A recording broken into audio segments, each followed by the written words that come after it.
சரவண முத்தி கொருவித்து குருபர என ஓதும் முக்கட்பரமர்க்குச் சுருதியின் முற்பட்டது கற்பித்திருவரும் 30 முவர்க்கத் தமரருமடி பேண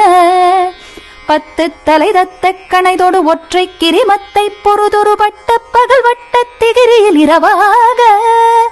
பக்தர் கிரதத்தை கடவிய பச்சை புயல் மெச்சத்தகு பொருள் பட்சத்தொடு ரட்சி தருவதும் ஒரு நாளே தித்தித்தைய ஒத்த பரிபுற நிறுத்த பதம் வைத்து வைரவி திக்கொட்க நடிக்க கழுகொடு கழுதாட திக்கு பரியட்ட பைரவர் தொக்கு தொகு தொக்கு தொகு தொகு சித்திர பௌரிக்கு திரிகடக என ஓத கொத்து பறை கொட்ட களமிசை குக்கு குகு குக்கு குகு குகு குத்தி புதை புக்கு பிடியன முதுகூகை கொட்புற்றழனற்பற்ற புனரை வெட்டி பலியிட்டு குலகிரி குத்துப்பட ஒத்து புறவல பெருமாளே